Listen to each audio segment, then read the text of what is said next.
First of all, I would like to thank all the old panelists for taking part and being involved together with us in this webinar sessions. And special thanks to His Excellency, the Ambassador Albert Mushanga. It's a great honor for us to have you among us today. Africa economic zones are facing an uncertain period as COVID-19 disturbed their activities and hindered their operation due to lockdown restrictions. Most of African economic zones are reliant on manufacturing and export-led activities, and therefore must remodel and put in place emergency measures in order to recover from the COVID-19 outbreak.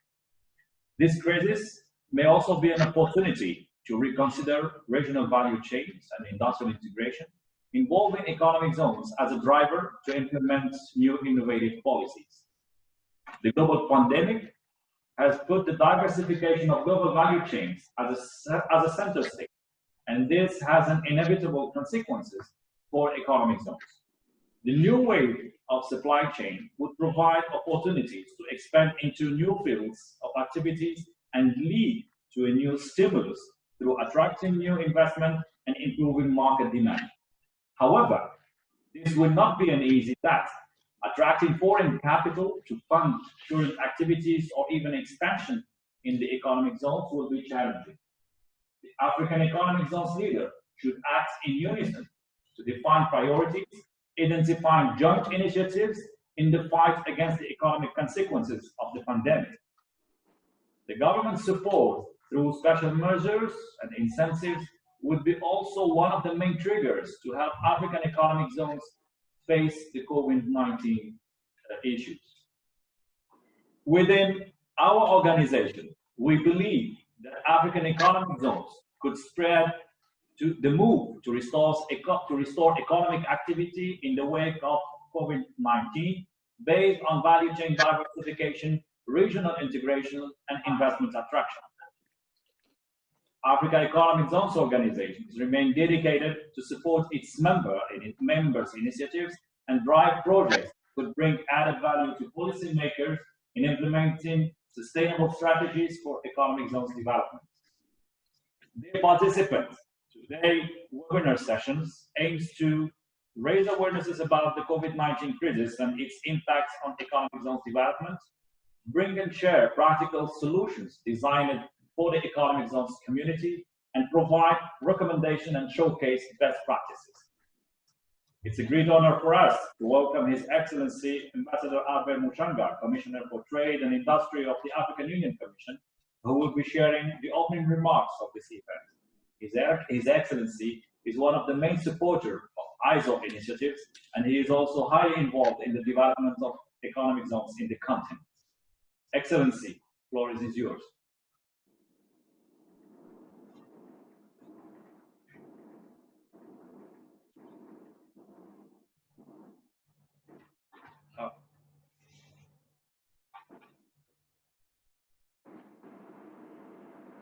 All right, I think we have an issue with the mic, with his mic. Let's try to fix it out. Yeah, I'm okay now. It's okay. The message which was coming is that we are not allowed to unmute ourselves. So I'm okay now. I'm sure you can hear me. Yeah, we do. Yes, I'm very, very happy to be with you this afternoon. And good afternoon once again to each and every one of you. I really look forward to a very good meeting. We can learn a lot as African Union Commission as we finalize preparations for the start of trading under the African Continental Free Trade Area. And your theme is very timely, which is the economic zones in Africa facing the COVID-19 pandemic. This is a major issue for all of us as humankind. In fact, I would like to categorize it as a very, very serious threat to the existence of humankind if we cannot come up with the solutions to this challenge. And the fact that it's a threat is seen by a number of indicators. One of the indicators is that the infection rates within countries and across the globe are rising quite very high and very, very fast. In addition to this, the death rates are also very high and rising in quite a number of countries. And although there are quite a number of recovery rates, they are equally high, but there's no sign of herd immunity across humanity to ensure that all of us as human beings are immune from this pandemic. And we're also still very far from a vaccine. I think we've heard messages from the World Health Organization. There is no vaccine ready in sight, although developments are many and they are continuing. And against the background of this global and major public health threat, which is the COVID-19 pandemic, this has also emerged as a major economic issue, with major threats to the commercial viabilities of businesses and the stability of economies around the world. At the level of the business sector, the immediate impact of the pandemic was to disrupt international air travel. And there was a huge and immediate reduction of international air travel by as much as 95%. In addition to this, global manufacturing has undergone acute slowdown as more countries have taken protective measures such as lockdowns to try to prevent the community spread of the novel coronavirus and the COVID-19 pandemic. In this situation, the special economic zones are facing challenges in having to remodel and put in place emergency measures as a way of mitigating the adverse impacts of the COVID-19 pandemic. Some 91% of the special economic zones surveyed globally are reported to have recorded enormous reductions in their production due to lockdown restrictions. Many of these establishments are heavily reliant on manufacturing and export-led operations, and consequently face disruption of export markets as well as supplies of raw materials. With respect to the economies of the developing countries, many of their commodity markets, with the exception of gold, have virtually collapsed, with the supply outstripping demand. There has also been massive capital flight from emerging markets to perceived safe havens, and this has in turn generated massive exchange rate depreciation in many of the emerging market economies.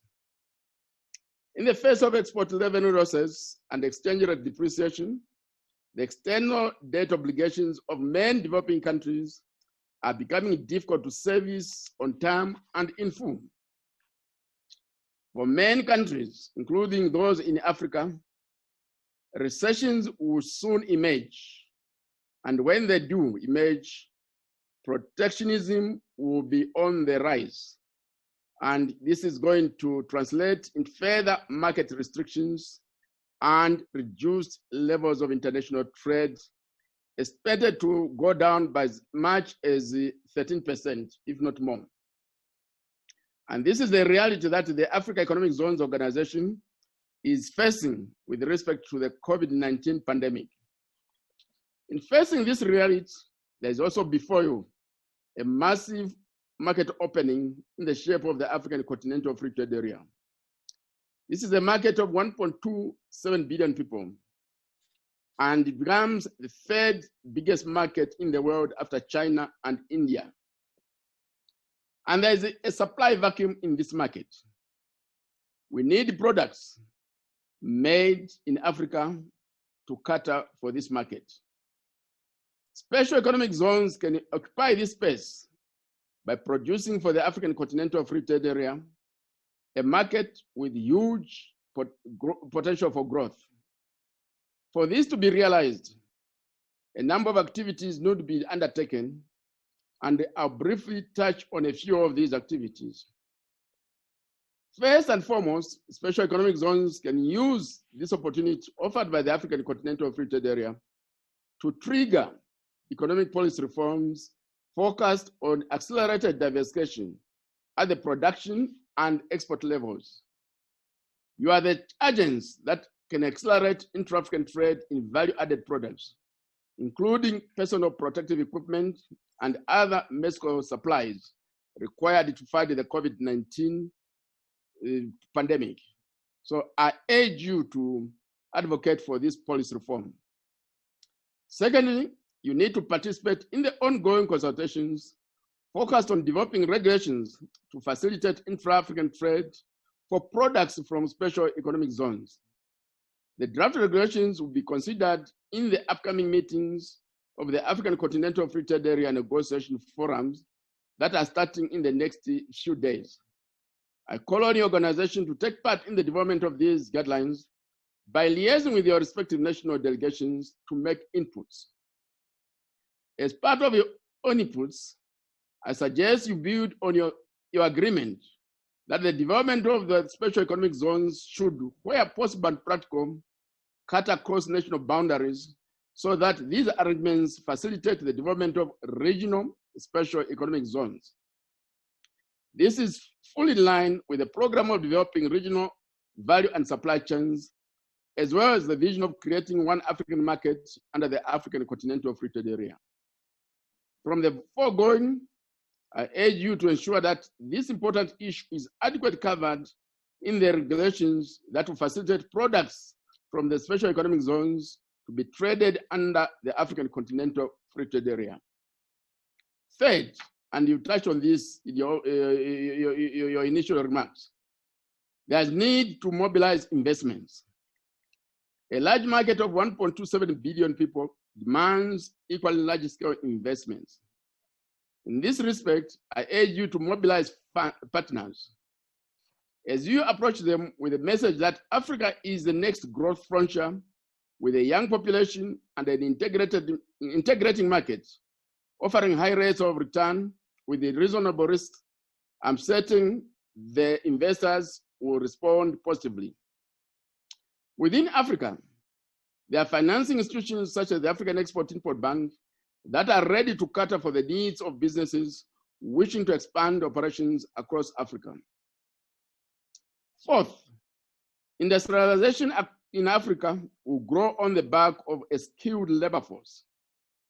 The world is going digital and robotic, but human labor is still required in some operations.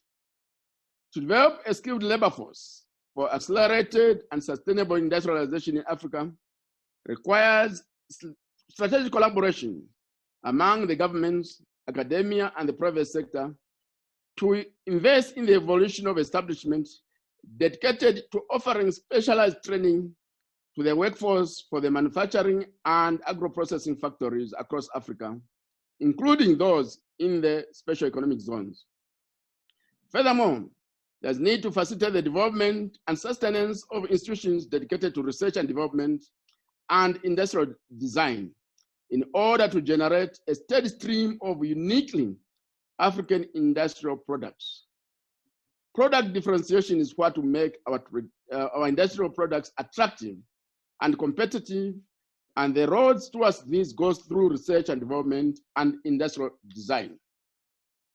The fifth point that I would like to make is that governments, academia, and the private sector, including those in special economic zones, need to work together to position Africa to leverage the digital economy and fourth industrial revolution so that we are well placed to leapfrog sustainable development.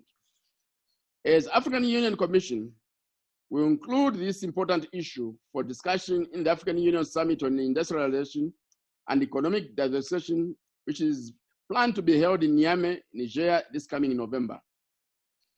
The sixth and last point that I would like to make is that African special economic zones have, under the COVID-19 era, the potential of tapping into warehousing and logistics to create competitive trading infrastructure by, among others, harnessing single window clearances to facilitate efficient movement of goods across Africa. Your added input in this direction is to lobby governments to build secure and well-placed physical infrastructure, including road, rail, energy, and telecommunications networks that could open up new markets across Africa in line with the vision of creating one African market under the African Continental Free Trade Area. Against the background of these points, I foresee increased support from governments and local communities for the continued existence of and even growth of special economic zones. In this connection, there should be added advocates by organizations to central and local authorities for enhanced promotion of investments in special economic zones by introducing new incentives to attract investments. In the era of the COVID-19 pandemic, these could include ensuring that the special economic zones are always safe from a health perspective, as well as enhancing new methods of digital transformation and transactions in the commercial activities. Before I conclude my remarks, let me say that one of the major lessons of the COVID-19 pandemic for African member states and investors is the need to diversify regional value chains on the continent. And that while leaving space for link and we can develop these regional value chains while leaving space for their linkage to the global value chains. This process should provide opportunities for expansion into new fields of activity and could help economic recovery based on demand and investments within and from the global community, in addition to facilitate early recovery and building resilience in the process. I would like to conclude my remarks as I started. The COVID-19 pandemic is a threat to our existence as humanity. But the blinding flash of the obvious is that within this major challenge lie immense opportunities to recover, become strong, and become more resilient. It is therefore our individual and collective responsibility to adapt and meet this challenge by seizing emerging opportunities that lie in this challenge. To execute that responsibility, we need to be positive about our capabilities. We equally need to have higher aspirations, and these have already been articulated for us in the African Union Agenda 2063. We also need to have the courage to move forward and take calculated risks, and in so doing, create the future we want. With such a mindset, the sky is the limit for the African Economic Zones Organization in facing up to the COVID-19 pandemic and realize its full potential and develop on a sustainable and dynamic basis. And I end here, and I thank you for your kind attention, and I wish the deliberations a fruitful outcome. Thank you very much.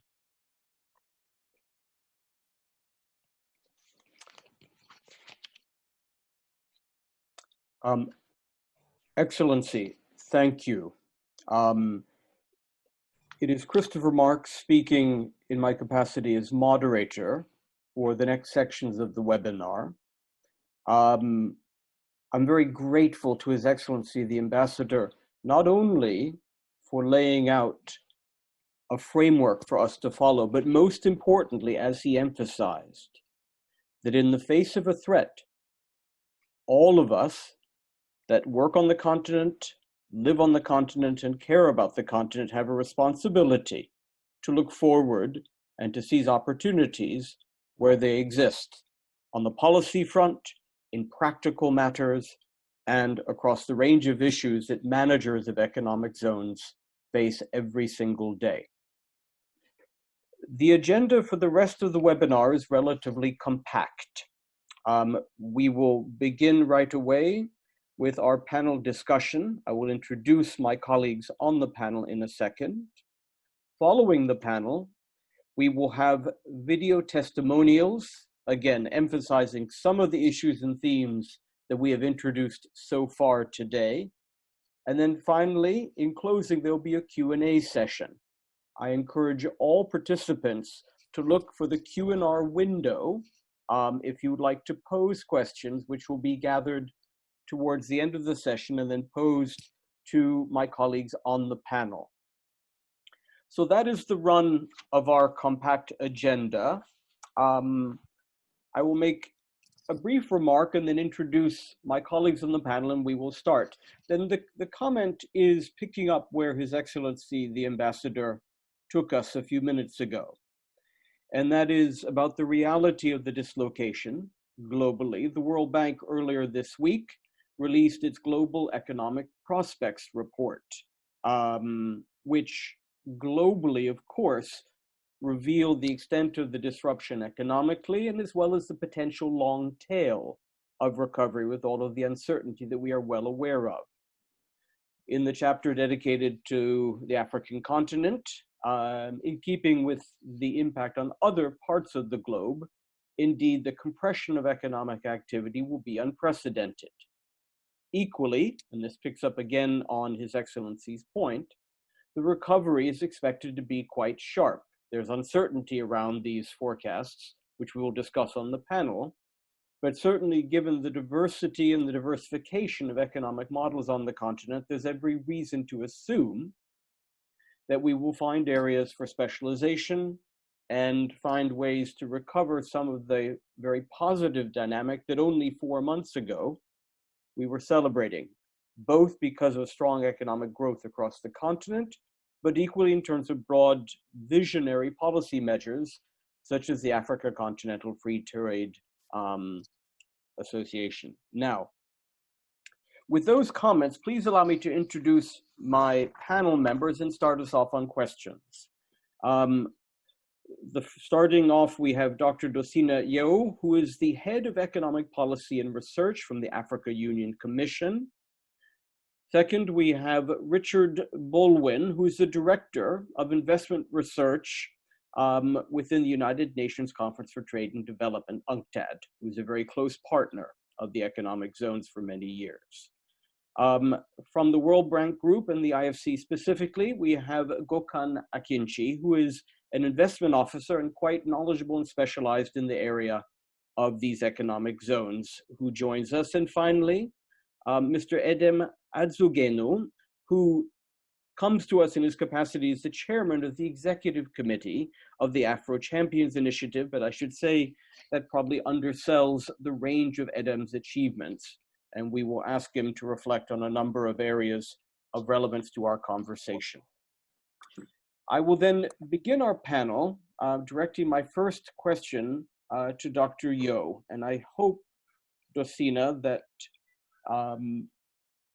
the communication is clear and that you are able to respond.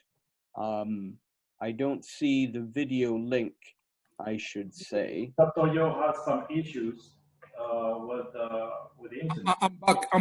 I'm back now. All right, okay, because we cannot see you, we can hear you. So please go ahead. All right.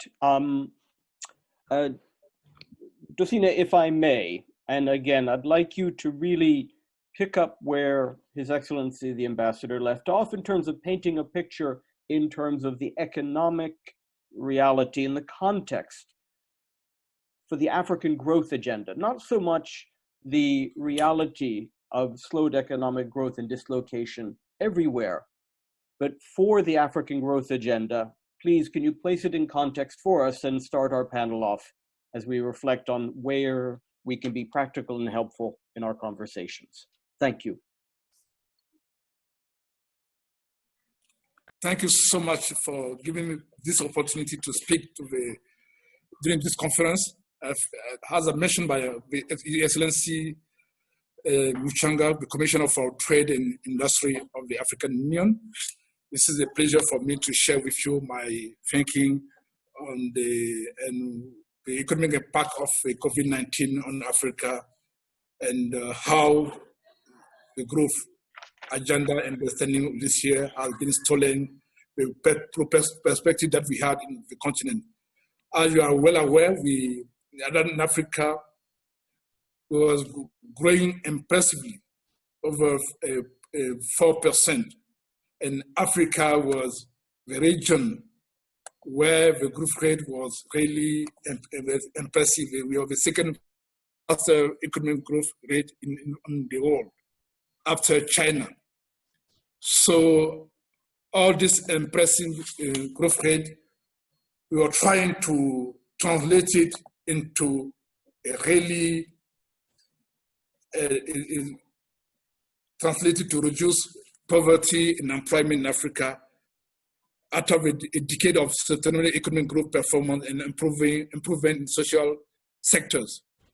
the continent was in the right direction to translate this impressive economic performance by transforming the economy in order to harness the full potential of the African CFTA that was just been launched operational was ready to be operational in July this year. But we think that the full operation of the African CFTA will enable the African continent to achieve the level of socio-economic development witnessed in every part of the world. So this pandemic has created the most unprecedented economic crisis since the Great Depression in 1930. And it is now reversing all developmental progress that the continent have made recently.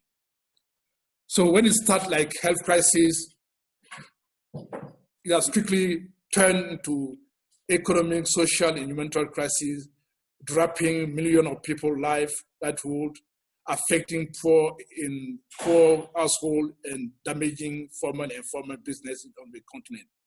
So the fiscal revenue of government are declining, and although the number, as you know, we have not reached the level of the infection in other part of the world, but the number that we have now, the lockdown, and Africa exposure at international trade and migration and global financial market. With a government containment and lockdown measure to limit the spread of COVID-19 outbreak on the continent has dropped production system, plumbed demand and capital flow reversal and decline in international trade. As a result, many African countries are announced construction already on the economy, up to from 5 to 6% compared to the initial forecast in the beginning of this year. So initially, the ECA has projected the contraction of 2.8%. We also at the African Union Commission, we think that the recession will, in the beginning of April, should be minus 1.6%. And now today I've heard from OECD, which is projecting a global economic recession up to 6%.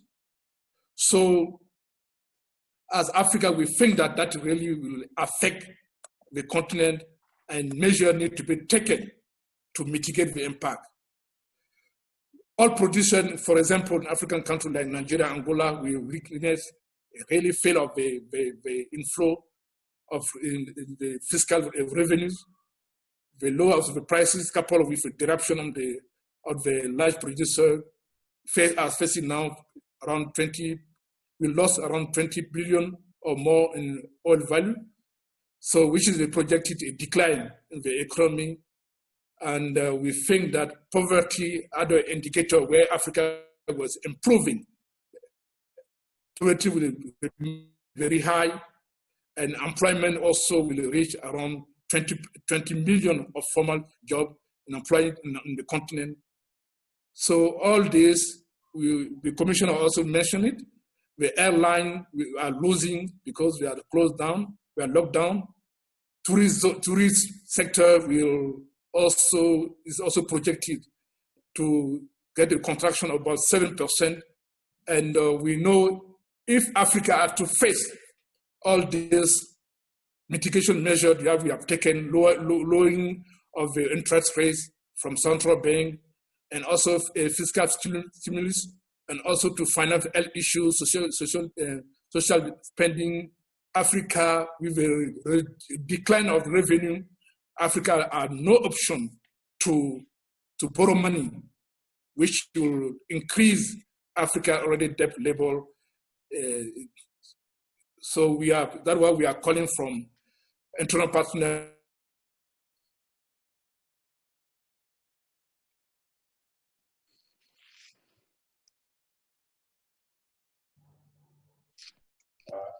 I think we lost. I think we might have lost. Yeah. Dulcina. We'll wait 1 second.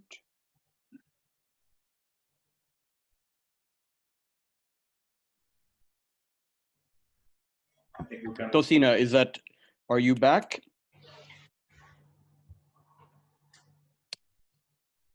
I think what I will do when he comes back, we'll return, but I want to summarize some of the themes that he highlighted, and I may move therefore on to another one of our panelists. I'm really sorry. Good. I don't know if you are still going to continue, but I'm really sorry for what's happening now with my connection. No, but please. Continue. Okay. I was about to conclude on that question. I don't know if you asked the other question, but I was about to say that the spending, since the social spending is increasing because we have to face the health crisis to finance and also tests. So all these are increasing our spending. And you know that we also know that the inflow of external financing like ODA, like foreign direct investment, like remittances are all declining, and we don't have African countries have enough option to borrow from international market. So we need to make sure that Africa is ready and partner as confident with Africa to lend money to lend resources to the continent. And so that's why we are requesting for a debt cancellation for all African countries. And no G20 already announced to an IMF as well to defer or to the payment of debt services to Africa to some African countries. We believe that we don't know the length and the duration of the pandemic. Africa has not reached the peak yet, so we don't know how many months it will take. So we believe that a total cancellation or at least a standstill for 2 years will maybe help the African continent to get resources to finance the immediate response to health crisis and also to finance economic recovery to ensure that we save lives and we rebuild our economy. And as the Commissioner Excellency was mentioning, we need to rethink our economic development model because we cannot continue to rely to be exposed of external financing or external development. So Africa needs to rethink its development model to make sure that we have general growth. We build our economy based on our raw material to transform our raw material in place and also partner with external to make sure that we transform locally whatever resources that we have. We cannot continue to rely on international, our group on export, which may, if there are any issues, if there are any shock from external, it will affect our economy. We need to really have our own self-reliant economic development model to make sure that we develop our continent. And we also know that financing issues in the continent is an issue. But if we develop our capital market, we make sure that we mobilize resources internally, because we know that in Africa we have a lot of resources that are not that are not put in bank. Even when we see bank level of a private financing to private sector, the credit to private sector is very low in Africa, around 25%. We need to increase that level. And Africa has a number of resources internally that we can mobilize through the development of our capital market to make sure that we mobilize resources internally and finance our own development. I think that these are the two things that I would like to say. Transform our economy, diversify our economy by using our raw material internally. Partner with external institutions, internal partner to come and produce, transform our raw material locally, and we have resources internally that we can mobilize. I feel that let me just stop there for now. Thank you so much. And sorry for the bad connection that I have from my side. No, Dosina, thank you. I mean, you've raised a number of issues, both that are some of the more immediate issues that are the result of what is effectively a stolen year of growth after a year, certainly in many parts of the continent, of exceptionally robust progress on many, many fundamental questions. And as you've said, the year is ending with an uncertain projection for the length of this crisis, with many new challenges, both in the real economy and in the public finance space, as you say. But I want to ask one following question, and it's something you touched on, as did His Excellency the Ambassador. And it's on the question of the AfCFTA. This year was supposed to be a milestone. We were supposed to be moving into gear. This was an important year, among the most ambitious of policy reforms the continent had taken on. A lot of political challenges overcome to make sure that it took place. Maybe because the African Union has been so critical to the progress on this front, maybe you could explain a little bit or give us an insight into how you imagine there might be an evolution of the agenda or some of the priorities for the AfCFTA now that we're facing a very different economic landscape. Please. Thank you so much for this question. I think I will just say, be on the same line what my commissioner said. I think at the time when the continent were enthusiastic, the wave of enthusiasm wave was flowing on the continent with the successful operational of the African CFTA, which is one of our major flagship project of Agenda 2063, the Africa we want. We have just been cut, as we have mentioned, by this pandemic that we all have ever seen. So the CFTA, as I have mentioned, we was really enthusiastic to make it happen this year with the signing and the ratification and with the launch of the operational phases. So it's really stopped us, but we need to find a ways how to make sure that the CFTA, Africa is really in the course of operationality effectively. So although this pandemic happened and may delay this implementation, we think that the negotiation for the instrument of the CFTA, rule of origin, tax, tariff rule, finalization of the draft statute of the Secretariat, trade services, etc., etc. But we need, as the Commission, as I mentioned, there are some prerequisites to make CFTA happen. And now we can concentrate on the immediate action and the second major action, which is to rebuild our economy, and the third thing, that is the long-term run to really rethink our economic development model. But in the framework of the CFTA, I think we can continue to mobilize countries around the CFTA, and we need, as I mentioned, to transform our economy. And the Commissioner already mentioned it. Industrialization. Without industrialization, we cannot do much on the CFTA. What African countries will be exchanging between themselves? What Cote d'Ivoire will be selling to Ghana if you have the same economic structure? What Cote d'Ivoire will be selling to Ethiopia if we don't transform our chocolate, our cocoa into chocolate that we can sell across the continent? If we are not starting building, rethinking our development model, AfCFTA will not be operational. And the thing of the second currency, we have about more than 45 currency in the continent. So we'll be exchanging among ourselves using dollar or euro. We will be benefiting by using euro and dollar on the continent. It's the developing world. So I think that these are some things we need to really think.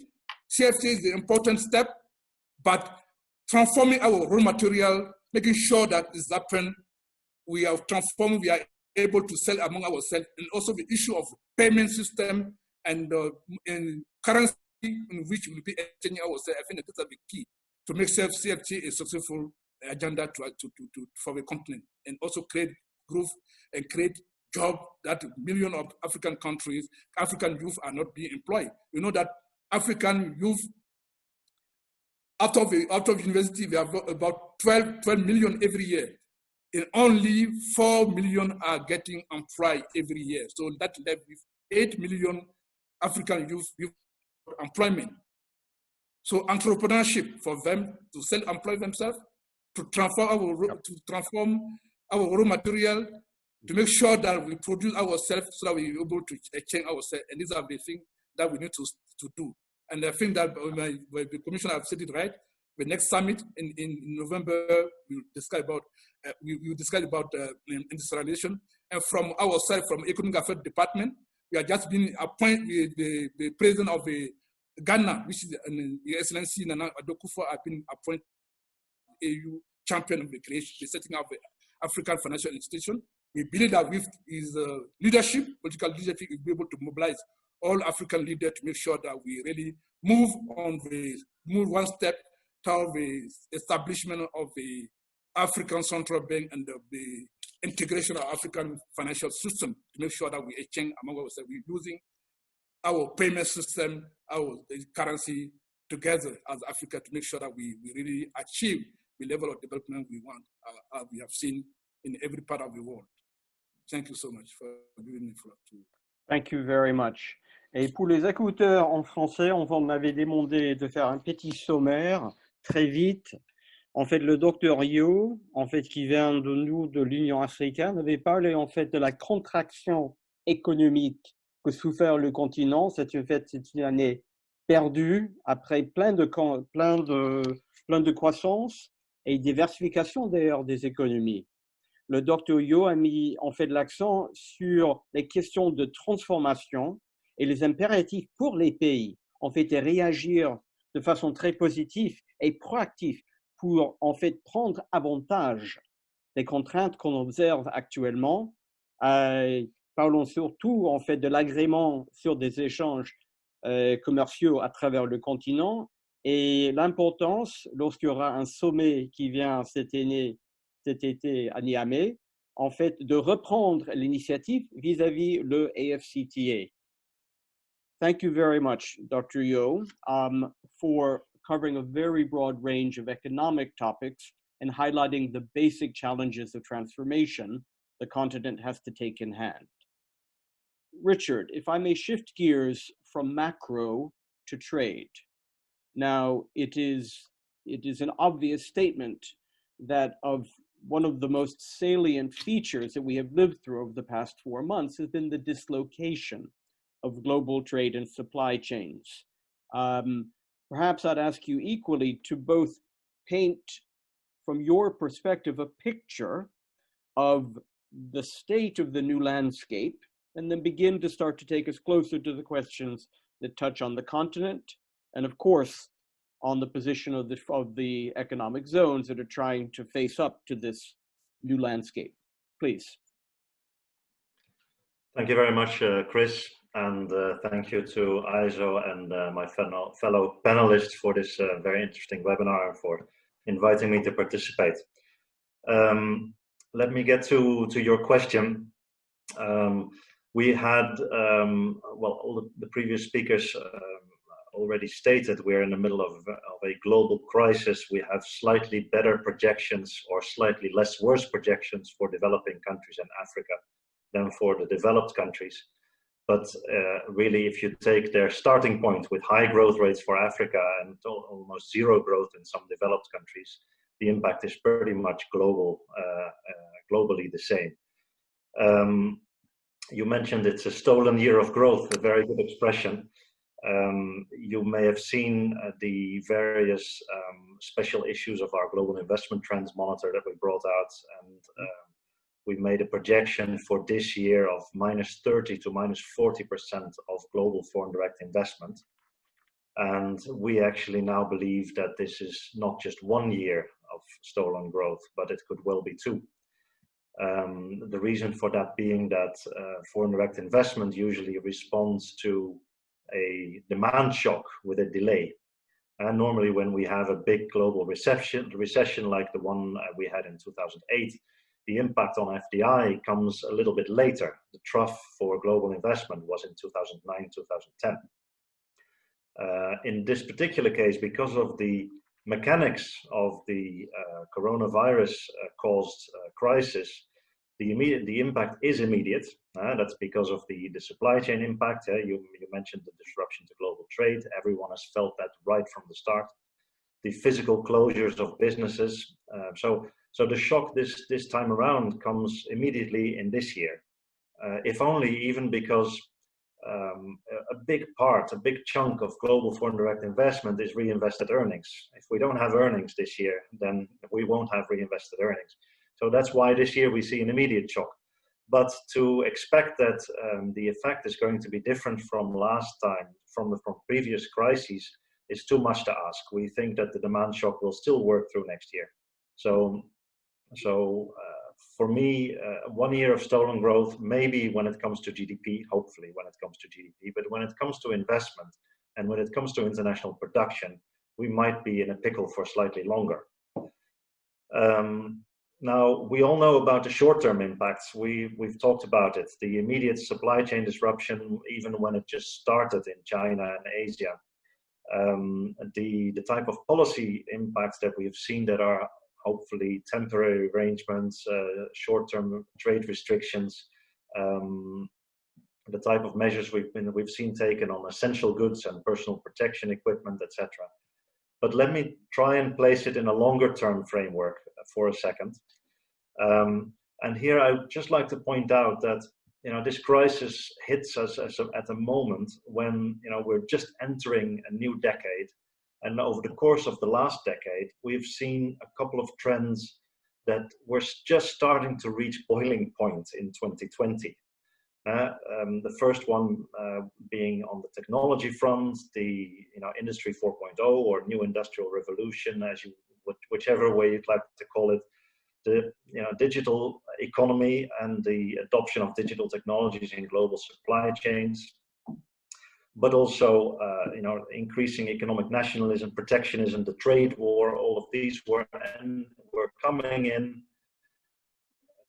just at the end of last decade, but hadn't yet, in my view, started to fundamentally alter patterns of international production. They were starting to, but they hadn't really changed the international production networks of the major MNEs that make up most of global value chain trade, right? And so we were already starting to think that this was going to be a decade of transformation, and then we got the coronavirus on top of it. So from my perspective, we need to look at the longer term picture, not just as the immediate impact of the coronavirus crisis, but as the combination of a series of underlying trends that were already there. Technology, protectionism in international trade and investment policy, but also sustainability concerns. We were going to have, the big green deals, the European Green Deal, for example. If we're going to have around the world different approaches, different targets for emission standards, different national plans for meeting sustainable development type objectives, what will inevitably happen is that certain countries are going to put up barriers like carbon border adjustments, etc. So it will just add to the type of hiccups that we are seeing in global trade today. Now, what are some of the major trends? I heard the ambassador mention a few earlier, and some of them are already coming up very clearly, right? We are all thinking that we will have more resilience-seeking investment in the near future, right? Investment looking for diversification of global supply chain to create more resilience. The newspapers are full of this right now. The newspapers are also full of regionalism, regional development of, rather than global value chains, regional value chains, and what are the opportunities there. And an additional one, already something that's top of mind for people already even before the coronavirus, is reshoring. All re's here, right? Regionalism, resiliency, investment, reshoring. Now, these have some important policy implications, and they have important policy implications for Africa. Capturing some of that reshoring, capturing some of that resilience-seeking investment is not going to be easy, right? These are the types of investments that will take, and here we have to really take an industry-specific perspective. It's not helpful to talk about this as a generic trend. Where will we see this? We will see this in GVC intensive industries, and we will see this very much in the more higher higher technology GVC intensive industries, and we will see this in what we are during the crisis now called essential goods production, right? And essential goods production, we will get that for sure. There will be a lot of political pressure for more resilience. The others, similar. I think it is, from the perspective of, well, most continents that are not in Asia, not an acceptable feature of the global economy anymore, that most production will continue to be carried out in factory Asia. So we will see a degree of diversification there.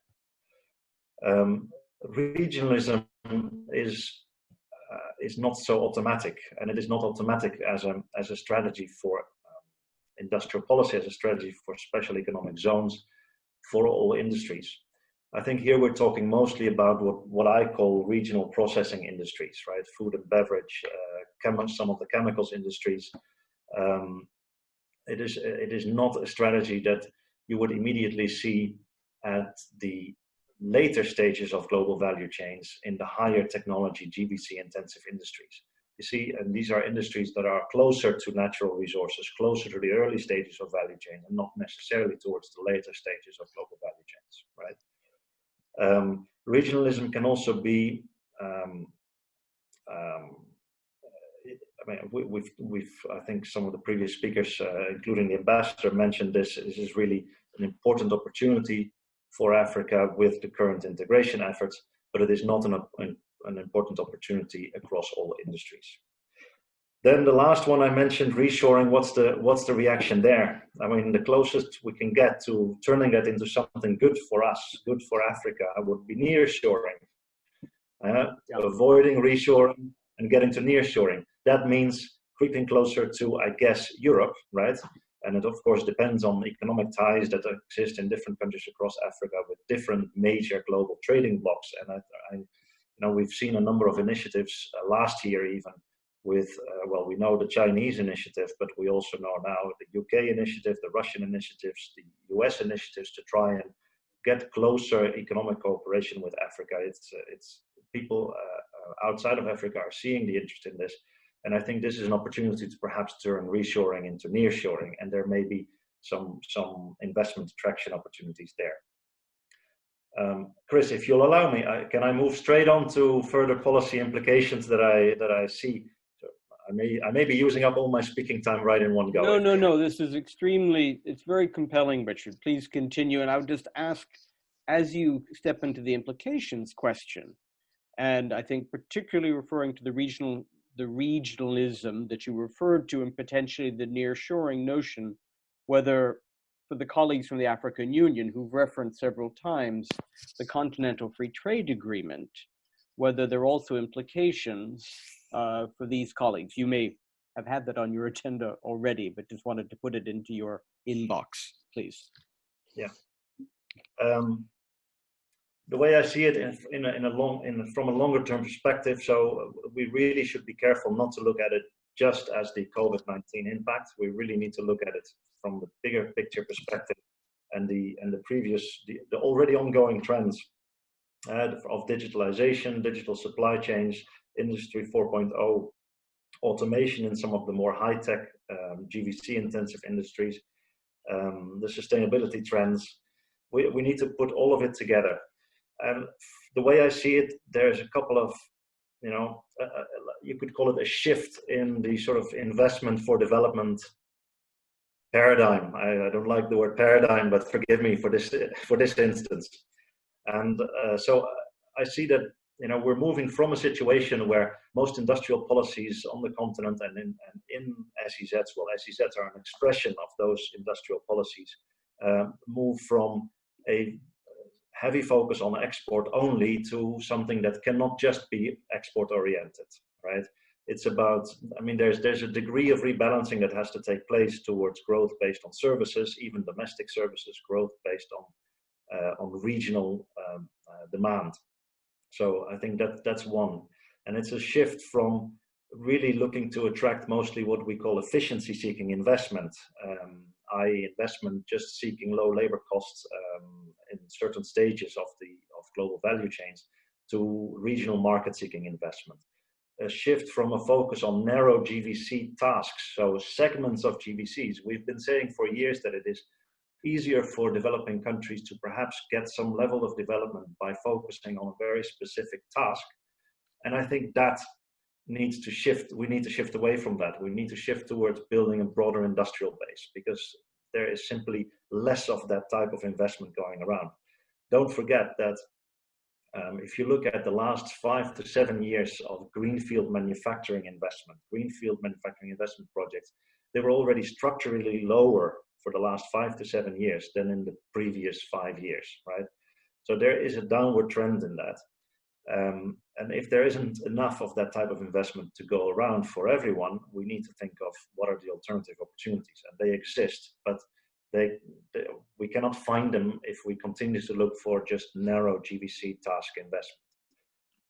It's another shift, which is from cost-based competition for investment, of what I call sort of single location investors looking for the best deal, towards competition for the type of diversified investment that comes with resilience-seeking investment, and that comes with regionalization, based on flexibility and based on offering a base close by major trading blocks, based on offering resilient solutions.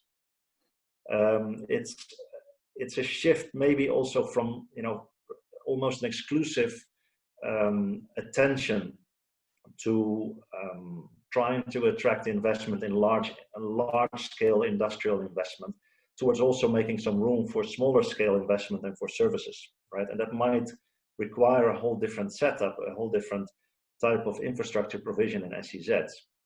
And to conclude, it's for me, it's a shift from big infrastructure, from competing for investment on big infrastructure to competing on investment with lean infrastructure. And here I'd just like to recall, our World Investment Report last year, which had as its special focus, special economic zones, presented what we called a sustainable SEZ profit and loss statement, which was just a conceptual statement trying to just convey the message for people, for policymakers designing economic zone programs as part of their industrial development strategy, to say, we really need to focus on what is the fiscal and economic impact of this, what's the payback, and really need to develop SEZs in as lean as possible a manner, because SEZs over the last decade have become increasingly sophisticated, which is a good trend. And it's especially a good trend if it is some of the sort of sustainable development focused type SEZs, but they've also with that become a lot more expensive. And in the current environment where we're at, where the number of economic zones has been growing explosively in the last 10 years, where the pool of investment, especially the type of investment that SEZs almost exclusively have been aiming at, which is the efficiency seeking type investment, that pool of investment is shrinking. We need to really think about, what's the profit and loss picture that we have here, and find out ways of developing SEZs in a leaner fashion. With that, I hand back to you, Chris. Richard, thank you. It's extremely rich, and I think, frankly, for some of the policymakers that are on this call, a very challenging assessment. Both, it's a very hard look at what the fundamental themes are, and they are not going away, as you've said, even beyond the longer tail of the impact economically and possibly in terms of public health of the crisis. But you're also putting forward some fundamental rethinking of the manner in which the special economic zones have forged their relevance. It's extremely potent commentary. And I think it gets back to, and again, we have colleagues from the African Union here thinking very hard about, as the continent thinks about its own vitality as a commercial exchange destination, what exactly are we going to focus on? And it's not just Ghana and the Côte d'Ivoire exporting processed elements of the cocoa chain. That's exactly what you're saying. That's vital, and we've always used that example. It's the most common example when we talk about capturing value at home. But you're putting forward a much bigger challenge in terms of regional markets, in terms of broader industrial bases, and the manner in which the special economic zones can really feed that healthier dynamic. So thank you very much. Bon, j'essaie de faire un petit sommaire très très vite parce qu'en fait le discours de Richard était riche, très diversifié. Il va parler en fait d'une tendance qui va durer probablement après cette crise, non pas seulement une année qui a des perdus, mais 2 ans potentiellement.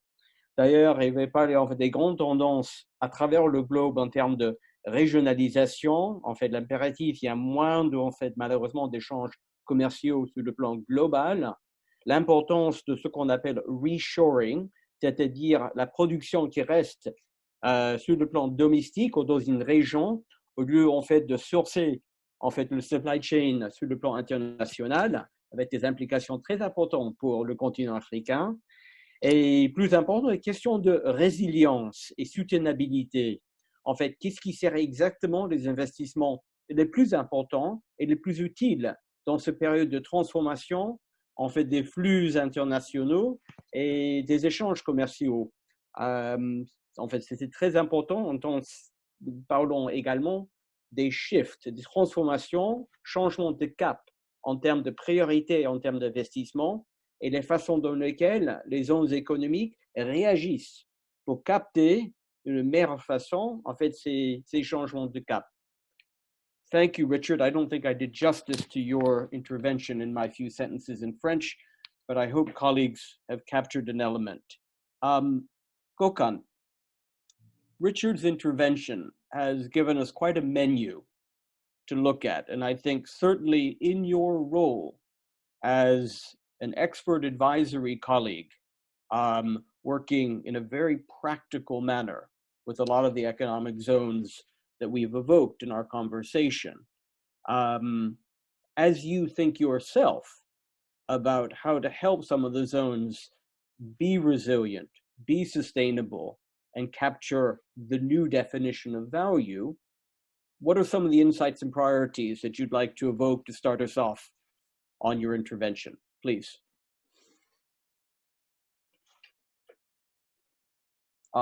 Gökhan, I think we need... Yes, the usual double mute challenge.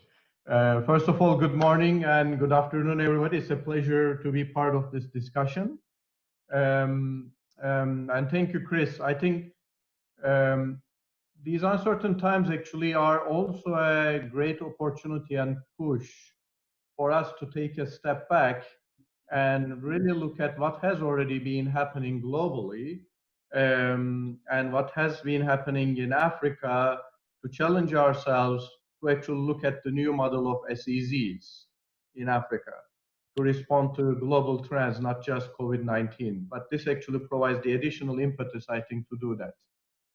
Linked to our overarching economic growth policies, resilience policies, now is an opportunity to look at immediately what we can do, but in the medium and long term, how do we shape actually the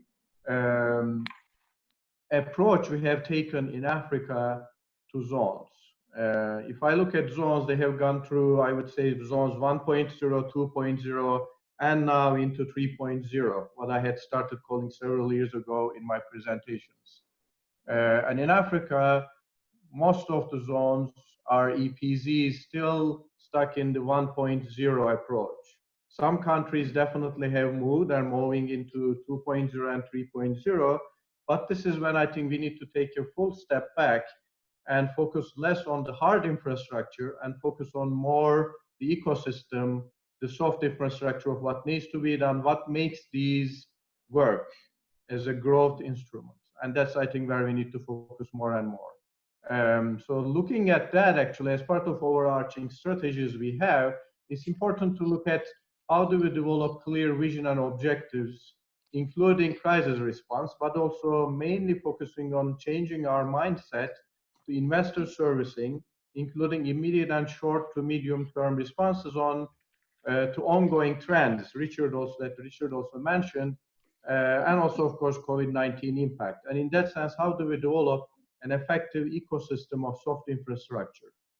And in that, we need to really increase our focus on market demand by understanding specific issues firms, sectors, GVCs are facing, and the new shape of demand impacted by global trends, and of course, the impact of COVID-19. In doing so, this is an opportunity to identify the regulatory as well as institutional capacity and collaboration needs, basically institutional coordination, market failures, including on resilience issues. And to also understand that we are going into a dynamic process that is multi-sector, multi-institutional, and multi-year. And with that combination, this is actually a great time, a great opportunity to try to transition to what I was calling on industrial infrastructure 3.0, where crisis response and resilience, as well as responding to global trends, is a natural component, not an add-on. With that, with AEZOs or industrial infrastructure, we have actually a very interesting space where we operate between economy-wide reforms and approaches, firm-level microeconomic approaches. It's a mezzo space. So this actually provides an opportunity to provide a catalyst environment to look at global trends and bring that together with country strengths to see how we can actually energize the strengths of the countries to attract a type of investment that is sustainable and long-term in that country. That requires actually more of a programmatic approach than what we have typically seen, that is more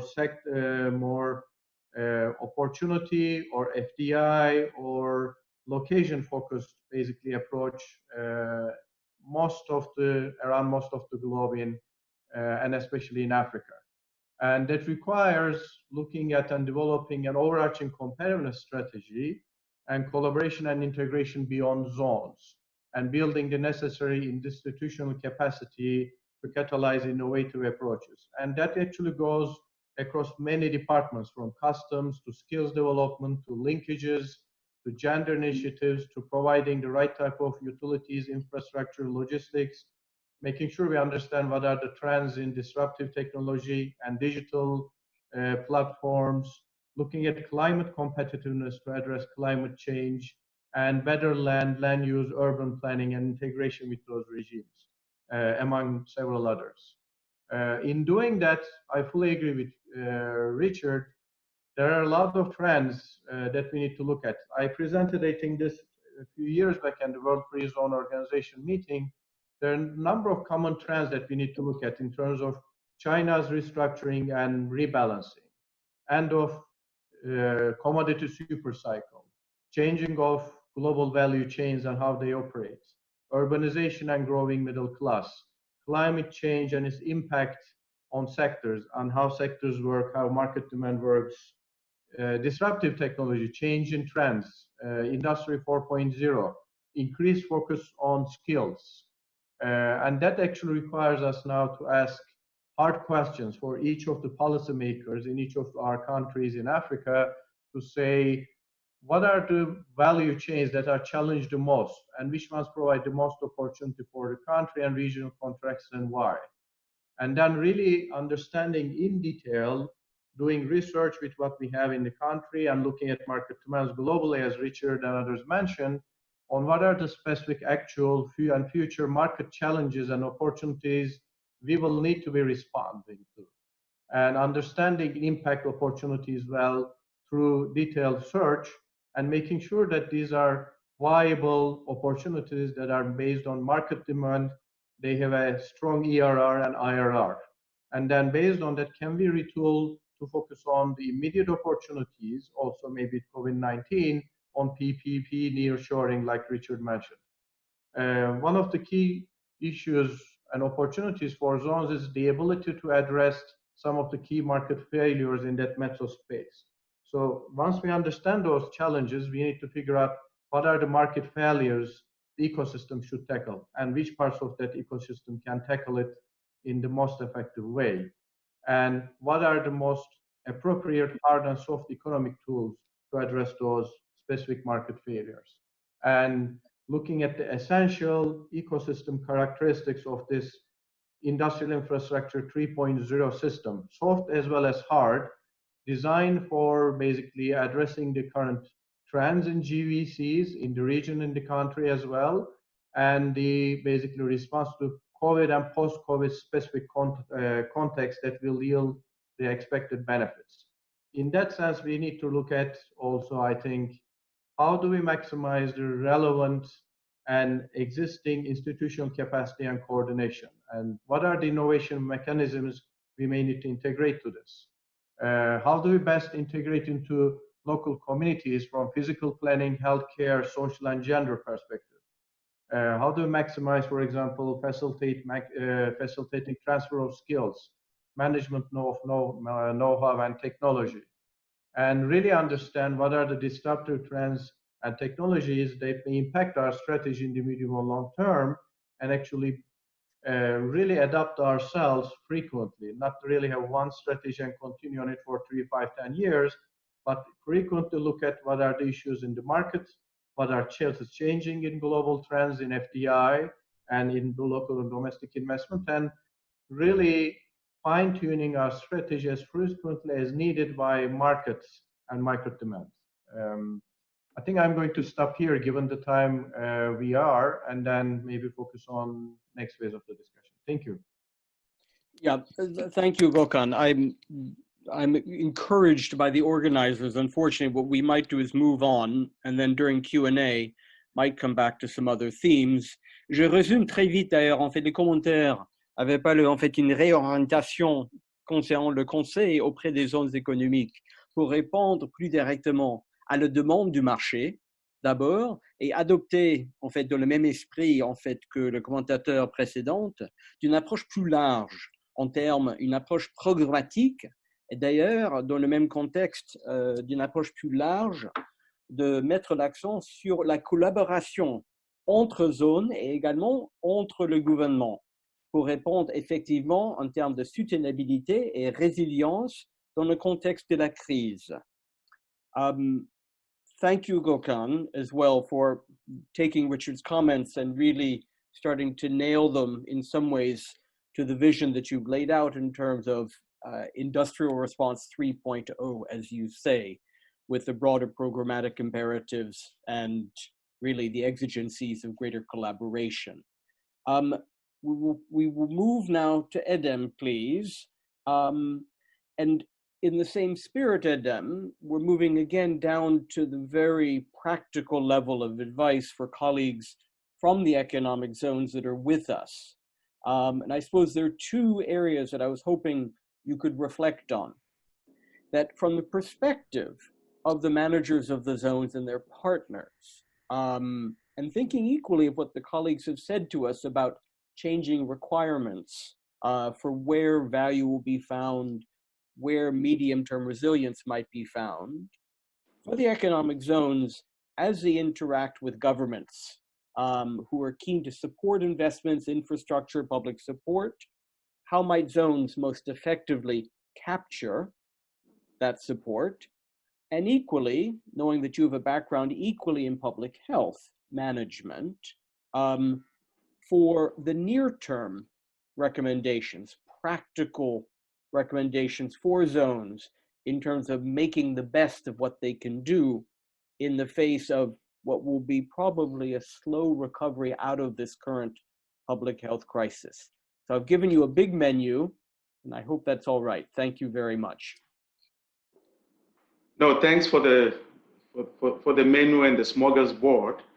I want to attempt to deal with the aspect of the value chains as it relates to, because most of the colleagues on the panel have spoken about supply chains, industrial policy, and I think it's important within the construct of talking about free zones and support to understand that the existing schemes that I've researched on as it relates to government support for for manufacturers, seems to be more broadly looking at manufacturers without necessarily focusing on manufacturers within economic zones, and in part because the sense is that those in economic zones are looking more towards exports as opposed to manufacturers who are manufacturing essential needs and essential commodities, without necessarily focusing on the fact that those in export zones may have actually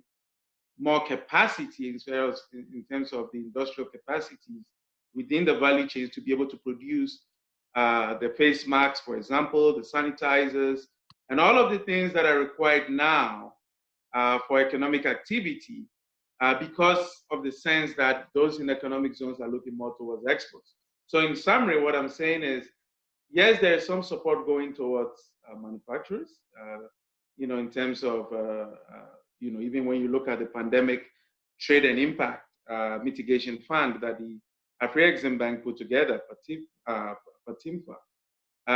However, it's looking broadly at manufacturers without necessarily going granular into manufacturers that are working in economic zones. And my sense, again, is that because those in economic zones are looking more towards exports, and because now there is a lot of import and export restrictions, just by virtue of, the borders being closed, by virtue of the fact that we're seeing a lot of restrictions in terms of domestic restrictions on production capacities, I sense that those in economic zones whose value is the capacity to be able to produce at scale are not being supported the way we at AfroChampions believe they need to be supported.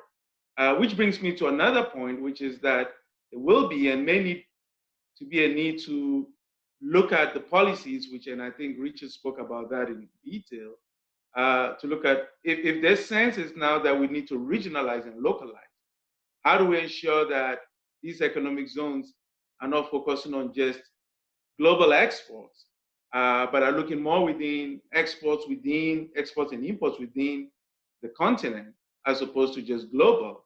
And if we're going global, then we are moving as a collective force, taking advantage of the capacity that economic zones have to do R&D, to scale, and to be able to have access to multiple markets within the continent and also externally. And which brings me to another point about the CFTA. All of this is only possible if we can sort of create that framework, establish a framework under the CFTA that demonstrates the relevance of the African economic zones. And I think that there's been discussions about putting together that framework. There was some dissenting voices around the need to keep the economic zones away from the CFTA because, their capacity is looking more towards, exports as opposed to, within the economic activities of the continent. I will suggest and I will argue that part of the outcomes of this particular deliberation we're having is to push, and I know the commissioner is still on the call, and I know we have Dosin as well from the AU, to push that we can bring the subject of having the economic zones framework become part of the deliverables, for the CFTA, so that in the redesign of these policies, we see the need to keep the economic zones as really, really a key pillar in the discussions around not only supply chains, the discussions around our import and exports as it relates to the CFTA framework. And on the matter of public health, I think that the AU is already coming up with, and AfroChampions has been actively working with them on what we're calling the open, the free trade corridors, as well as the public health corridors that will enable the corridors within which goods are produced for the region or for the sub-regions or even the continent, as well as the goods that we need at scale and the personnel that would need to be working within those economic zones or within those trade corridors should be working with the high standards of public health vigilance. Now, we know that it's going to be very hard because we see countries easing restrictions now. What they're doing basically is easing the physical restrictions. And we have argued that once we ease the physical restrictions, we need to replace the fiscal restrictions with digital vigilance. So with technology being able to enable people working in factories to be able to maintain very safe social distance protocols, to be able to have sanitizers available for hand washing and hand cleaning and hand sanitizing, to be able to have alerts, that enable when people are coming close enough to know that you're violating certain protocols of social distance, but also putting all the, masking, face masking, medical grade mask, as well as also PPEs within the environment, depending on which environments we're working, if they are food and beverages. These companies and factories seem to have very high standards of hygiene, but when it comes to a virus that can start infecting, even when people are not sick and people are not symptomatic, there's a need to be able to have an enhanced measure of hygiene. And so as part of this protocol, we're calling it the DAVID protocol, which is a digital vigilance protocol that I'm sure the AU will be unleashing very soon. We believe that the economic zones could be the primary, if you like, constituencies or agencies within which we can pilot these protocols before having other protocols being imposed on us as a continent. We think that there's a need to have physical restrictions replaced by digital restrictions, or if you like, digital vigilance. We've seen that happening in Korea and other places, and there's no reason why a continent that has so much innovation, a lot of investment in mobile telephony, cell phone technology, as well as using digital tools to do a lot of the things we're doing already, whether it's mobile money, whether it's transfer, whether it's payments. And I know you talked about also the financial integrations. There is now a need more to use these digital tools, and this only helps us build the data that the continent so desperately needs to be able to advance a lot of the economic activities that we desire. So with that, I will stop, and I'm open to answer any questions that may come as a result. Thank you.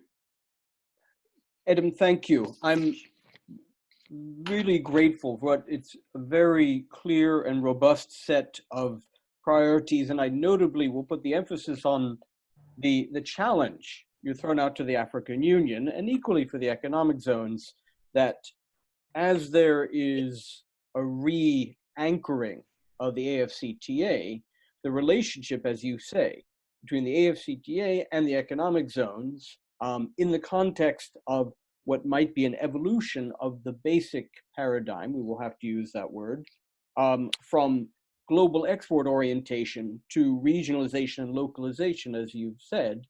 That's a great challenge, and I'm very grateful because the panel, as I bring it to a close, we've gone from an articulation of very big challenges, both on the macroeconomic front. Richard took us deep into a deconstructed view of some of the very fundamental new pressures that are evolving, both at the global level and then most importantly for the continent on the regional level, with a number of recommendations which Gökhan also picked up on about, I suppose, new levels of awareness, new orientations in terms of investment, new models, very challenging models. And let's be very clear, colleagues, a lot of what you've said is a reconsideration of the basic orientation in which the zones have made their way. And the kind of support programs that Adam closed on, as well as urging the African Union to also integrate the bigger questions around the continental agreement to suit the new needs of these zones. It's very potent commentary, so I'm grateful. We've gone a very long way in a relatively short amount of time. So I'm grateful to the colleagues for moving quickly, and with apologies to Secretary Bennis, we are late according to our agenda. And I believe we now have to move to the second part of our program, which are video testimonials, I believe. So I thank the panel colleagues again for moving quickly. Please stay with us because we will have questions at the end following the testimonials. Thank you. Thank you all. So we'll be sharing a little video now, basically some testimonials, and we will also share some practical solutions that have been implemented within Tanger Med Zones, which is one of the leading zones in the continent.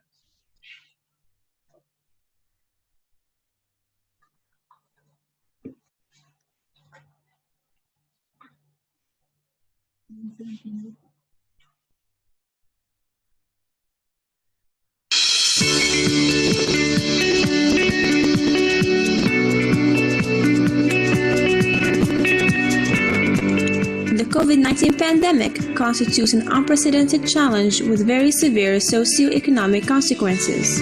Coordinated and comprehensive initiatives are necessary to deal with the health emergency needs to support African economic zones and to prepare recovery from this crisis. My recommendations in line with what the WHO guidelines speak to, and we've already heard a lot about the need to wash hands and with soap, wear masks, try to alert public health authorities when we have temperature, we're coughing, but also ensuring that we avoid being in huge gatherings where people are not wearing the mask and those kinds of things.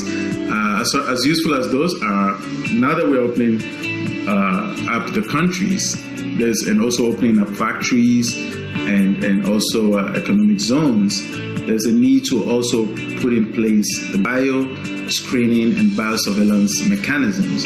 The African CDC, working with the African Union, are currently putting that protocol together, and we are helping to see how we can use technology to enhance those processes so that we're able to identify people, and alert authorities when people are showing signs of illness. Tanger Med Zones, one of the leading economic zones in the continent, has deployed special measures facing COVID-19 crisis. A business continuity plan has been implemented, supporting industrial operations and important exports activities. We are working hard to maintain service continuity and meet the demand of our industrial operators. The Tanger Med Zone Business Continuity Plan consists on a series of health security measures preserving safety of the employees, in addition to dedicated support to the companies located in our zones. First measure was to set up a task force committee involving major stakeholders, local authorities, industrialist associations, worker representations. Then we implemented social distancing measures within the production lines through segmentations of work areas into separate zones, measuring body temperature, distribution and provision of personal protective equipments, masks, gloves, hydroalcoholic gel, and others, digitalization of several operations, including invoicing, online payment, one-stop shop services, a wide disinfection campaign of road, administration building, warehouses, production areas, regulation of the number of passengers on public transport. We have set a large awareness-raising campaign promoting safety, security measures, and a dedicated helpline has been introduced to respond to all requests and share information and updates. Regular training sessions on safety and security measures have also been implemented. We are highly involved within the African Economic Zones organization, and we will be pleased to share our experience with our African partners. The main challenges for economic zones today is not only to keep operational activity, but also to continue attracting investors and implement innovative investment promotion actions. Mr. Douglas Van Dienbergie, Vice President of Conway Advisory, is sharing some guidance on the importance of digitalization to maintain the zone's attractiveness during the COVID-19 crisis. During this pandemic, many free zones have limited opportunities to showcase, the USPs, unique selling points, and their strong value proposition, and to attract investors. Nevertheless, we believe that once free zones are able to digitalize some of their free zone services and digitalize actually their marketing and branding strategies, you can still be in touch with some of the investors. This also implies that we have a sort of an equal level playing field, because all the free zones around the world have the same problems and challenges. They can't really host investor site visits, so they all have to resort to different marketing strategies. So how do you start? There's actually a number of things here that you need to realize. If you think about marketing your free zone, there are 4 components. There's image building and marketing with management of your free zone, but also interviews with existing investors or recruiting agencies or educational institutions. These are all important components. These are some of my key recommendations with using innovation to attract investors.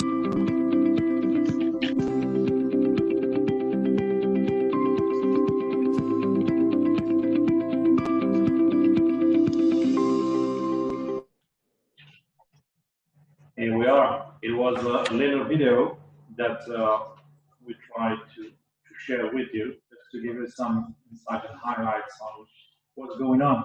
And also we got some testimonials from Adam and also from other experts on how we could face this crisis. Christopher, you don't mind, we can get back to His Excellency for the conclusion, or final conclusion of this panel. Excellency, please. Thank you very much. Thank you very much to be given this opportunity to make closing remarks. It has been a very insightful discussion. I really admired the insights provided by the panelists. Very, very useful information that can assist in policy making. I think where all of us are agreed is that the world has fundamentally changed. That is accepted by everybody. Where the issues is still under discussion is in which direction is the world going to go after this change. And as we look at the possible directions, one of the features of the landscape that is emerging is that there's a process of deglobalization. The multilateral system, as we used to know it, since the end of the World War, which was the Second World War, which was termed globalization, has now found a negative feature, which is deglobalization. Economic nationalism is on the ascendance, and with that, I think economic hegemony is going to be a major factor as the international economic system evolves. And in this state of affairs, I think the key agenda for each and every country is how to add value to what they are producing. And like I indicated in my opening remarks, the commodity markets for many developing countries have totally collapsed. A lot of oil is sitting without any markets, and with it, there's the economic dislocation as a result of growing imbalances. And one of the features, actually there are 3 features when it comes to manufacturing. The first feature is what the experts call original equipment manufacturing. And this is related to attraction of foreign direct investment, and you are linked to the global value chain.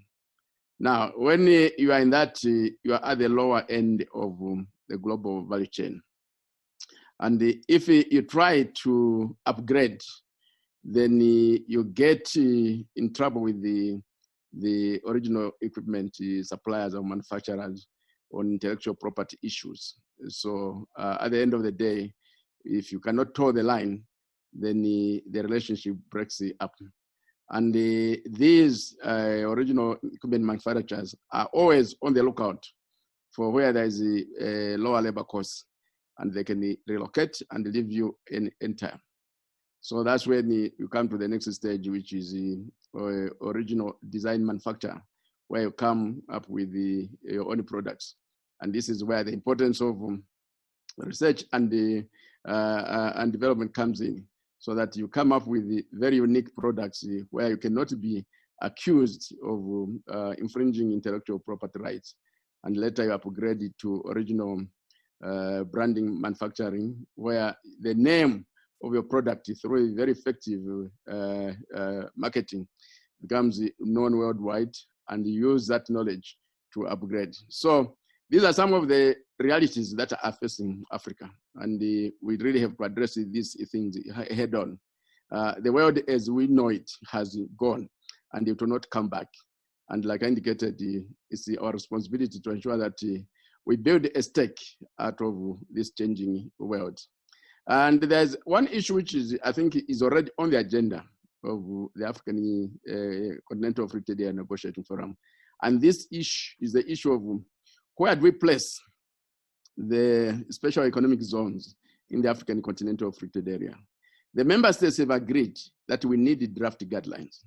And I indicated in my opening remarks that with the meetings which start during this week, before the end, early next week, actually by Monday, one of the items on the agenda will be the issue of the draft guidelines on the special economic zones in the African Continental Free Trade Area. And like I indicated, the best way is that you liaise with your national delegations to offer input into those guidelines so that your insights are also taken into account. And in addition to that, you already made a decision in one of your meetings that we should embark on the process of developing regional economic zones.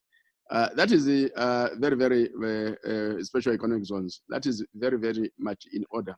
I can give an example of DRC and Zambia. Both of them are producers of copper. So if they want to add value to the cobalt, I think the best one is cobalt. If they want to add value to cobalt, which is a key input in the development of batteries for electric motor vehicles, there's no need for them to have each one of them special economic zones. Across the border, they can put one. And across Africa, there are several other situations where countries produce the same commodities. For example, Ghana and Cote d'Ivoire on cocoa. So that possibility is there. So it's a stepping stone to building capacity. And when you have the capacity and capability, then you are in a greater position to negotiate.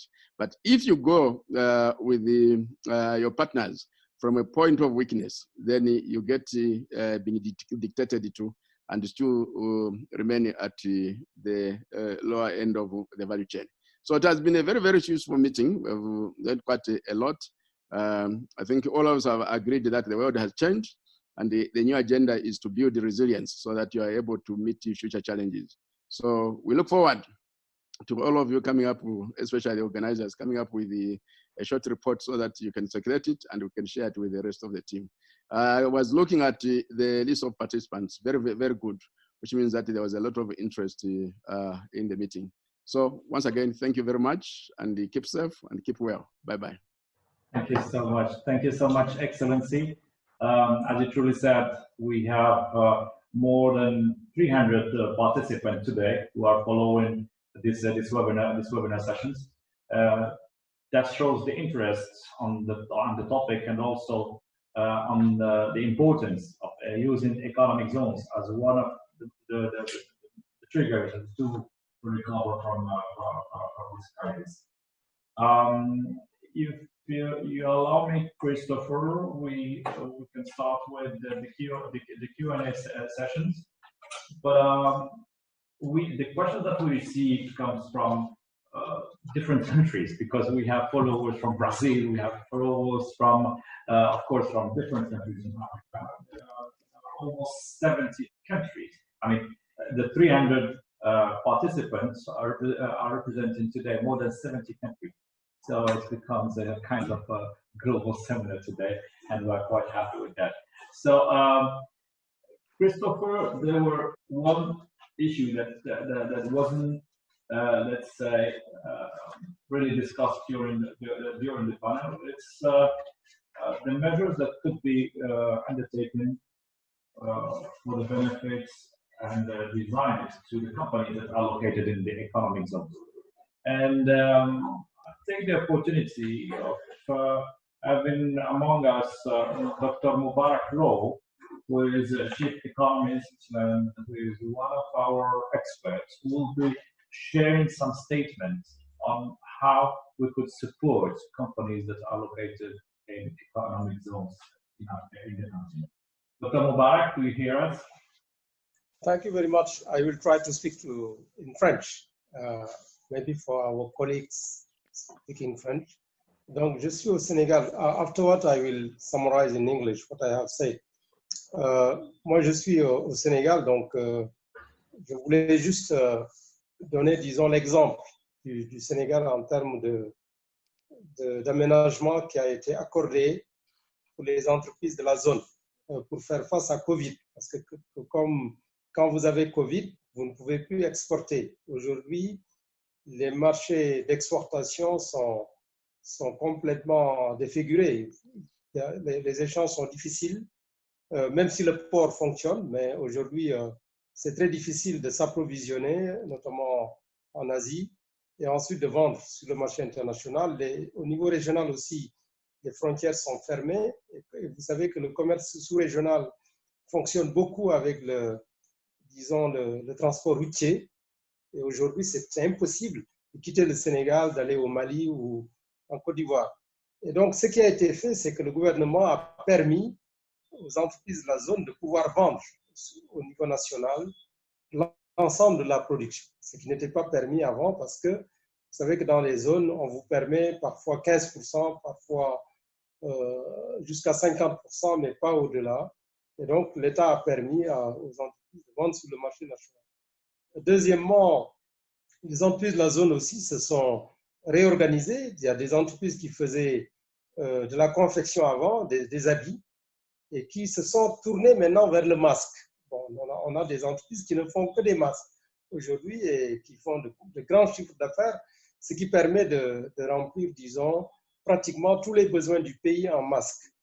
Et donc ça, c'est une adaptation aussi qui a été faite par les entreprises qui ont été du jour au lendemain capables de changer d'activité tout en restant, disons, dans la même ligne de production, mais avec des activités diversifiées. Donc voilà un peu deux éléments que je voulais partager en termes donc, de mesures administratives, d'avoir cette flexibilité, cette capacité d'adaptation des régulations par rapport aux urgences nationales. Et deuxièmement, cette capacité aussi d'adaptation des entreprises pour pouvoir continuer à fonctionner malgré les difficultés d'exportation. Well, maybe in English, if I can try to summarize what I was saying is that, you know, when you have COVID, you cannot export as you were able to doing it before. For example, the port is working, but you cannot supply inputs as before. So what has been decided by the government is to allow the enterprises working within the zone to export, to sell entirely their production in the national territory. So this is the first decision made by the government. Secondly, the enterprise also were able to transform themselves. For example, some textile industries or doing materials, they were able from the beginning to transform themselves and to produce, for example, mask. You know, mask is what to protect against COVID. So, and the government accompanies them by giving them also some revenues to produce for the government, and the government uses to give to schools or to transporters, etc. So I wanted just to mention there's two adaptation. One adaptation from the government, the regulation was changed to allow selling of entire production in the national territory. And secondly, adaptation from the enterprise to use maybe machinery to produce other items, adapting to COVID needs. Thank you very much.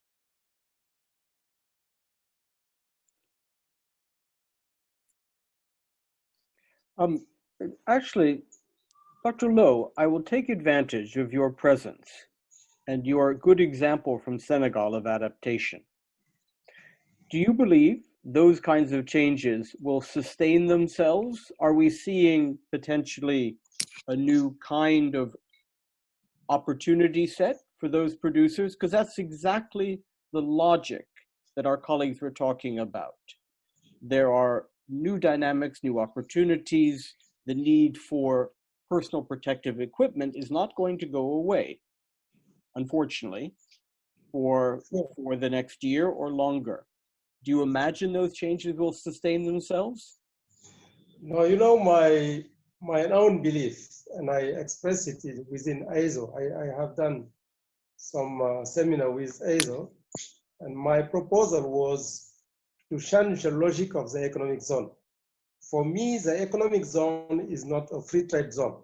The economic zone is larger. So we should allow the enterprise within the economic zone to sell in the national territory, and because you have import substitution. So the most important is to be efficient. And when they export, they will benefit from the exemption. So I think from the COVID, maybe countries will accept more and more to enlarge the possibilities for the enterprise within the zone and to have more flexibility. So the exemption will be more attached to the operation than to the enterprise. And the most important part is the employment you create, and also your efficiency and your value added, but not the fact you are exporting. Because if you are helping the country also to reduce import, I think you are serving the country's needs. Thank you very much, Jerry. Merci. We have a few minutes left, and I want to ask Gökhan and Edem to respond quickly to the following challenge, which His Excellency, the Commissioner, mentioned, and other colleagues have talked about, which is the imperative of integrating the economic zones into the discourse of the Continental Free Trade Agreement. It's been one of the very interesting features which all of you have talked about, and which His Excellency mentioned quite explicitly, picking up, in fact, on one of Edem's earlier comments. So looking ahead to that forum meeting this summer, what are some of the things you would like to see on that agenda? What are things that we would encourage the African Union as the body hosting that event? What are some things you would like them to think about if you were asked? Maybe I will start with Gökhan and allow Edem to close the conversation. Hi, sure. I mean, briefly, I think industrial infrastructure in general, in its different shapes and sizes, needs to be part of the dialogue. One of the things we see in the continent, in some of the regional trade agreements and overall, is that the mindset has not really caught up to where we are in the global and regional economy and in African economy. The mindsets are still in the old enclave EPZ model. And we need to really move that forward to the new 3.0 model as an important tool that can help catalyze economic growth, sectoral growth, cluster development, not just for manufacturing, but for a variety of mixed-use, multi-sector, basically initiatives. In that regard, it needs to be definitely part of that discussion. And then what would be the strengths as an agenda item for Africa as an instrument to use. I think that's really important. And in doing so, I encourage everybody to actually forget about that fenced-in model and really look at what's happening globally with all those trends, and actually how do we use this instrument most effectively to help basically the growth and diversification agenda as part of these discussions on trade agreements. Thank you, Gökhan. Edem. Well, I would say that because there is a need for the real look, of course, there's an opportunity for the Africa Economic Zones to be on the agenda for the discussions that the ministers are having ahead of the extraordinary summit in November.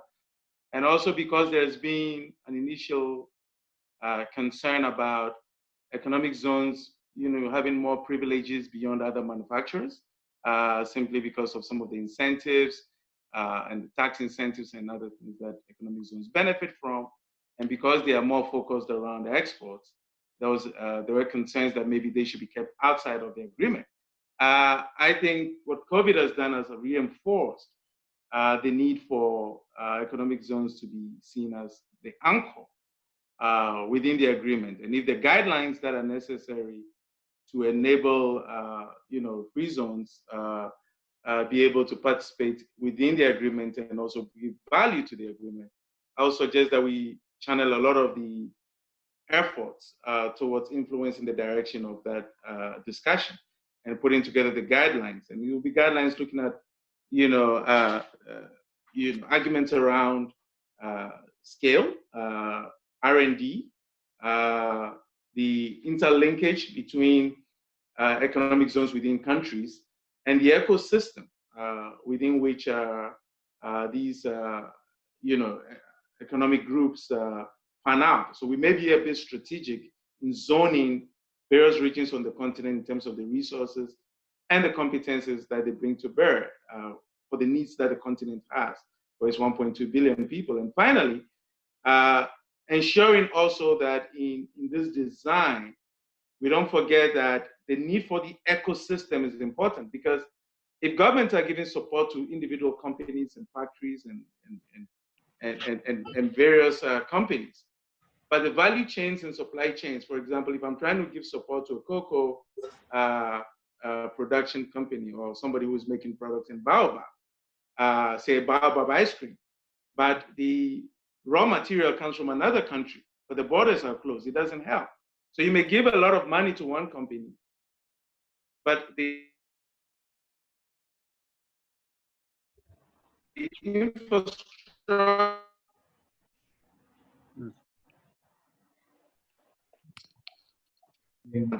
in being able to do exactly what the commissioner mentioned, cobalt, cocoa, with cotton and textile value chains that span through many countries and create economic activity that could put a lot of the people who are currently out of jobs because they cannot produce the flowers to sell to Europe, or they cannot produce the textiles to send to the Ralph Lauren and others, could now begin to look at how they build an ecosystem and a supply chain within which they can provide the needs first for the continent and eventually for outside. So the guidelines that look at factoring in those particular elements that are key to the integration agenda, for me, will be key for making the CFTA relevant or even more relevant in this regard.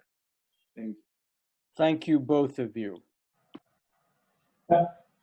I think within the economic zones community, we have some difficulties today to better promote our services and to promote our activities. Mr. Douglas van den Berg, who is one of the consultants who worked with us to design, let's say, suitable framework for economic zones in the continent, he was sharing some statements in the video, but I'm very happy to have him here among us, and I want him to, let's say, make some complimentary comments on what has been said so far in the video. Mr. Douglas, can you hear us? Oops. Yes, I can. Thank you. Thank you, Mr. Ahmed Benis, for allowing me to briefly intervene.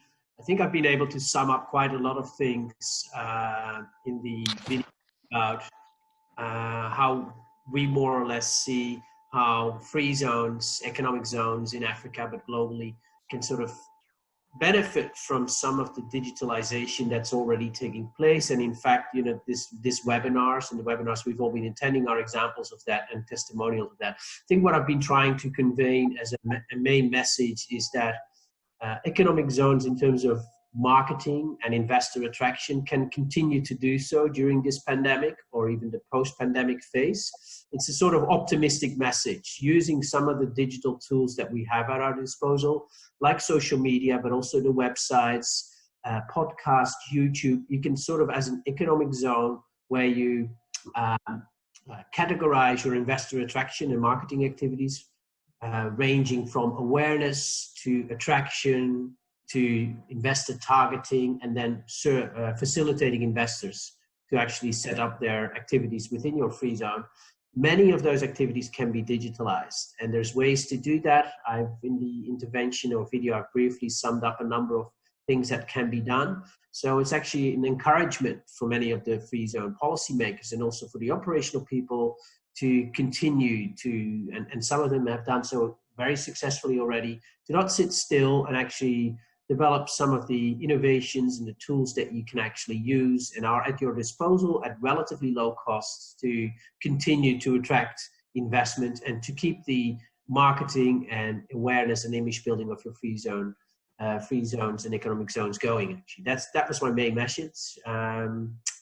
Also the one that was broadcasted in some of the slides that were shown during my intervention. Thank you very much.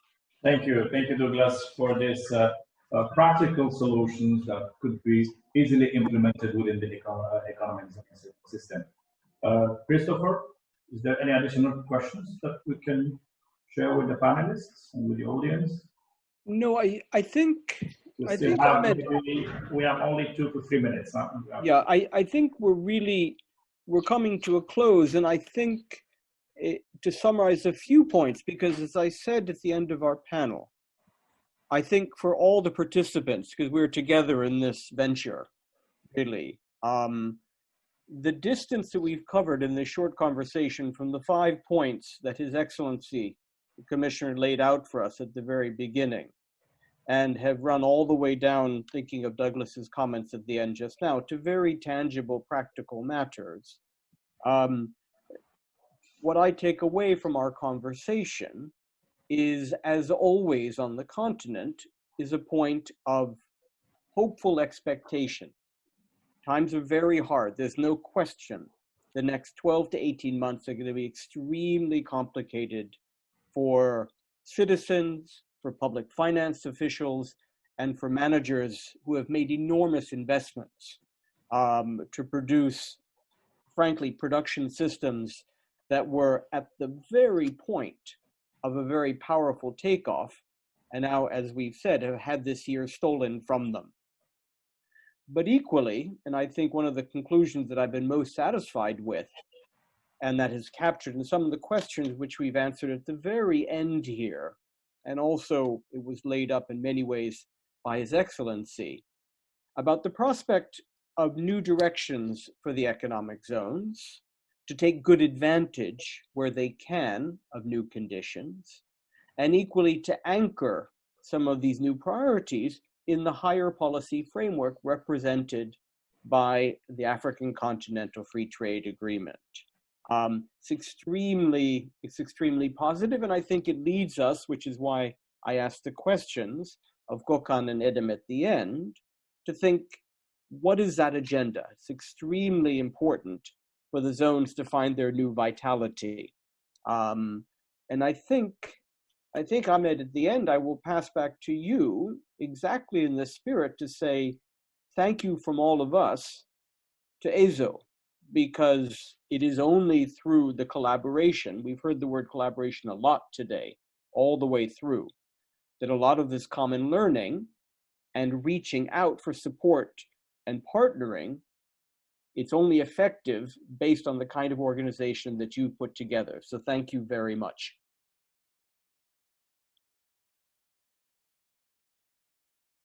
I think it was a very good conclusion, and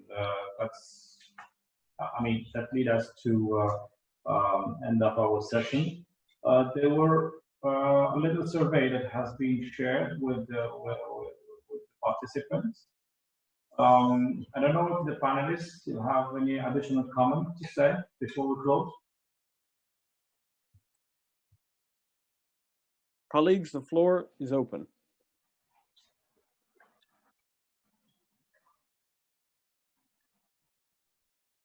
No, just to thank you very much for the opportunity, and we hope that we can stay more involved and coherent in guiding the policy dynamics and creating the kind of zones that will attract the financing necessary to uplift our people out of unemployment, which is a great challenge we're going to be facing in this season. Thank you. Excellent. So, sure. Yeah, from my side, I would also like to thank you all for organizing this webinar. And as I mentioned my statement, I think that the COVID-19 pandemic has given us a great opportunity to change the way we think, the way we have been thinking of Africa development.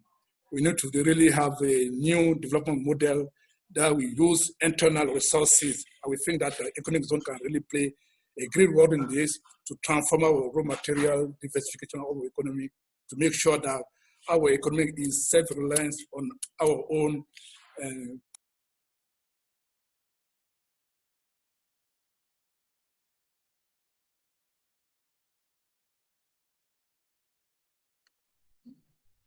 Yo, you went on mute. Yo, we can't hear you. Sorry, I was saying that. Sorry, yeah. I was saying that. Thank you so much for giving me the opportunity to speak on behalf of our department. And as I mentioned in my statement, we believe that this is the COVID-19 pandemic has given us a great opportunities, are offering opportunity to have to rethink our development model. And we think that the economic zone in this regard will be helpful to help the continent to change, to diversify, to industrialize, to make sure that we produce locally. We have a lot of potential in Africa, including raw material, natural resources, and we need to really transform this natural resources locally, and the economic zone will play a great role in that regard. The issue regarding to resource mobilization, I've been saying that one of the great challenges of the economic zone is how to mobilize resources. As a nation, we have resources in Africa, how to improve our financial system, how to develop our financial system. It will be key to support economic zone to make sure that they mobilize resources needed to develop themselves. And we think that we can also help in that regard as far as our department is concerned and our department is concerned. As I mentioned, we have been having discussion with the African financial system. I'm going to organize a webinar to see how the financial system in Africa can assist private sector as well as the economic zone to make sure that they improve the capacity. So we believe that also that the 4th industrial revolution is also a key. It has been mentioned in this. In Africa, we know this also pandemic will also help businesses to move from China to some of the areas, to some of the continent of the region. And we think that Africa needs to position to itself to make sure that it's benefited from the shift of the industry from east to, why not in Africa? If Europe want to shift the industry moving from China to come to other region or to come to Europe, Africa is not far from Europe. I think that Africa can position itself to make sure that it provides the necessary condition to attract industry from Europe or from developed countries to make sure that we produce, we transform our own material locally. As one of those are the few things that I would like to say, and also thank the organizer for this opportunity they have been giving me to speak to the panel, in this panel. Thank you so much. It's our pleasure. It's our pleasure. I just want to make some comments on the survey that we were sharing with the participants. So there were a first question regarding, let's say, how do we foresee, let's say, the African economic zone suffering from the COVID-19 crisis? And it seems that most of the participants agree that there's going to be it's a significant impact for the economic zones. The second question was related to the economic zones activity that might be mostly affected and impacted by this outbreak. And well, supply chain and logistics comes first. Then we have employment, financing, and investment attractiveness. And finally, and this is not very optimistic, but we all know that it's a long run for us to recover. So most of the participants said that we would need more than 6 months to recover from this outbreak and from this crisis.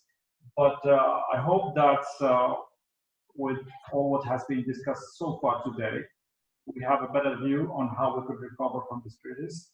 We know that African Union is highly involved with the economic zones, and His Excellency Ambassador Mushanga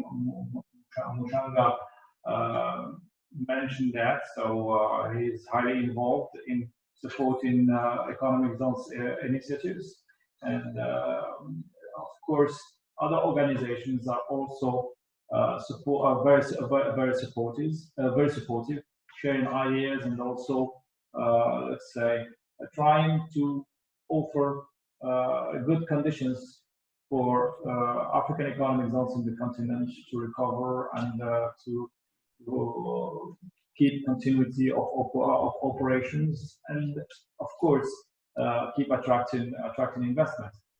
I give the last words to you, Christopher, to wrap up, and I thank the audience and I thank the panelists, mainly Gokhan, who woke up very early because let's say the webinar starts at around 5 or 6 o'clock, 5 a.m.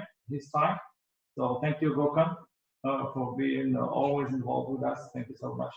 And Christopher? No, the final word is only to say thank you both to our panelists and to our host, Ahmed, you, and to His Excellency, the Ambassador, for having laid out a very positive framework for us in the face of a very complicated time. And thank you equally to all of our participants, several hundred of you, who both took part, asked questions. I've seen many, many chat commentaries. So it's been a very interactive dialogue and extremely satisfying. So thank you, everyone. Thank you so much. Take care for now. Stay safe. Bye-bye. Bye-bye. Bye-bye. Thank you, everybody. Bye. Talk to you soon. Bye. Thank you. Bye-bye.